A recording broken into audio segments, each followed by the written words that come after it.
happen. It's got to be done smart, and you got to do it in the right place. And so whether or not Middleborough happens, and then maybe like a place like Suffolk Downs, I think we talked about that before. So it has to be done right. You can't have 6 of them. It won't work.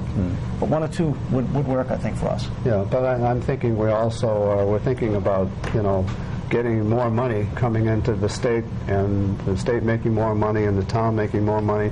But theoretically, we're not going to send any more money any place for probably 2 or 3 years, I would think, right, with the economy as it is today. Oh, no, right. I mean, I'm just giving you an example. There's other things we have to do. There's the the alternative energy. We have to really push for that. We have to push to bring more businesses back into town and help more local small business. I have a small business.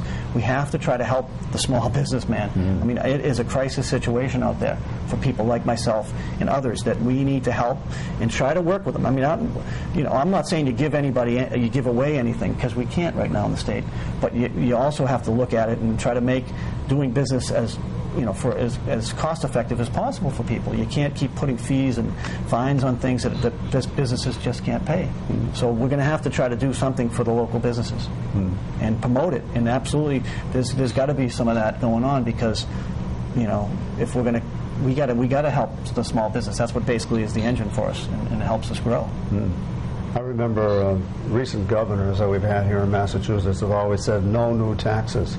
And they've pretty much lived up to that, but they've kind of gone around the back and come up with fees and so forth to keep things going. Well, I have made that pledge. I will throw that out there. I have said that I've made the pledge of no new taxes. So I think kind of who I am, and that's when I say that I mean it. So. But that's what we're going to do. Right. So it'll be difficult. Sure. And if question 1, I mean, you wanted to get into the questions a little bit. I've said that I'm against question 1, but part of me. Well, let's just read question 1, because I think some people got this in the mail, which came from the Secretary of State. And question 1 says. A yes vote would reduce the state personal income tax to 2.65% for the tax year beginning in January of 2009, and would eliminate the tax for all tax years beginning on or after January 1st, 2010. So in other words, the income tax would be gone.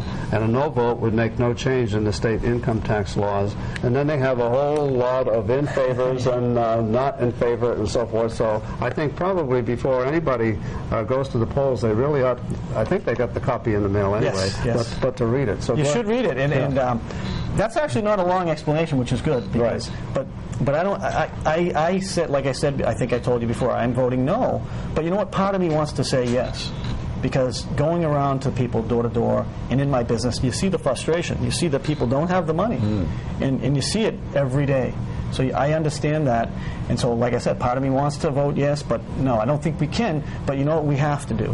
We definitely have to, now whether it happens this first year I'm in or second year, that we have to bring the income tax down to 5%, because that's part of the problem. Part of it is that I think it was Carla Howell through the Libertarian Party brought this forward because it didn't come down to 5%. And I think part of the frustration with those folks was that it never came down to the 5% that was voted on.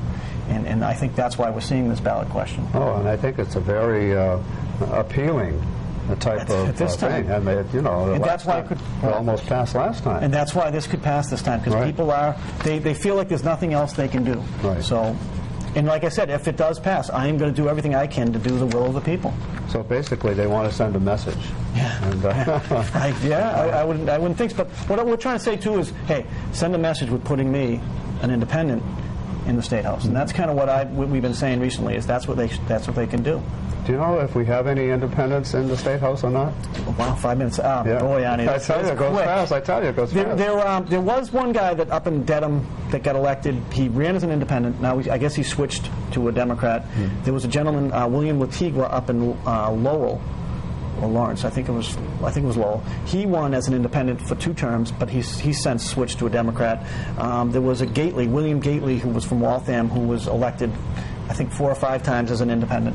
So it happens. It's not like it happens every year. But you know what? This funny thing this time is, I'm pretty sure, I'm like 99% sure that there's more independents running this time for state representative and state senator, and some of the other local offices than Republicans. I've had an independent on my show running for county commissioner, Scott Becky. Yes, I did call him. I called him. Yeah. And so that's the case, though, that there's more independents running than Republicans this time. And maybe next time there'll be more independents running than Democrats. Oh, there you go. And maybe we'll start something here. And that's what I'd like to say, because if a couple independents this time get in, because I plan on it, and if a couple more get in, and then next time 10, 15, 20 get in, that's how we're going to make a difference in this state. And that's how we're going to change a little bit of what's going on in Beacon Hill, because I think we have to. It can't just be the Democrats. There has to be something else.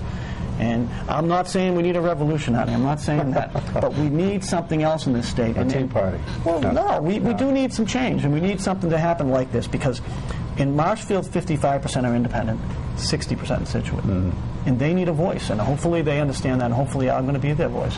Let's get to the next two questions, because we're running out of time. The first one is possession of marijuana. A yes vote would replace the criminal penalties for possession of 1 ounce or less of marijuana with a new system of civil penalties, or a no vote would make no change in the state criminal laws. Yeah, I'm a no on that. In my younger days, it probably would have been a yes. But no, I'm a no. We have a lot of challenges with our young people these days, Arnie. And no, we can't, because really what you hear a lot is through those people, they want to make it easier. They want to actually make it legal to have marijuana, to make it legal, over a certain age, like they do with alcohol. And I don't think we can go that way. I don't think we can do that. It's a dangerous, slippery slope to do, and I wouldn't be in favor of it. Okay, question number 3 on dog racing. A yes vote would prohibit dog races on which bettering or wagering occurs, or a no vote would make no change in the laws governing dog racing. That's a tough one, Arnie. It's a tough one, but my daughter is a dog lover, so I'm probably going to vote yes. But you know what?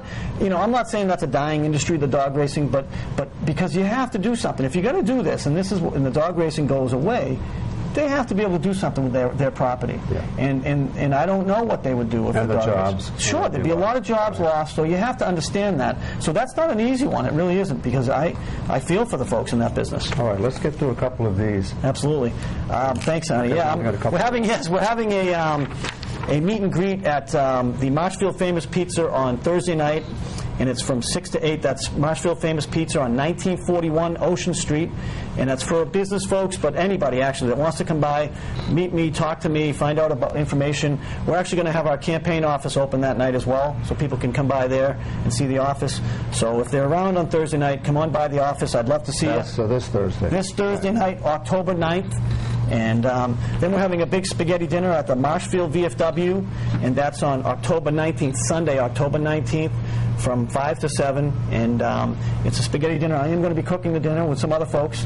Our Italian gang there, the Valianti Italian gang.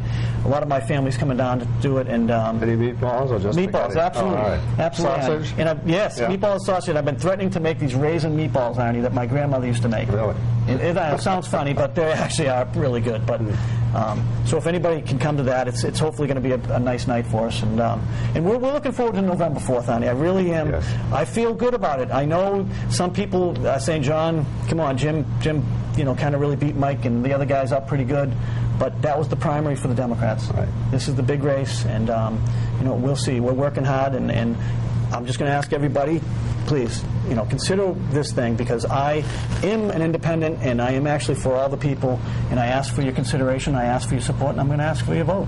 John, thanks so much for coming in. I appreciate it. Thank you. This is another edition of Meet the Candidates. If you'd like to come on, 781-837-4384. In the meantime, hope to see you next week.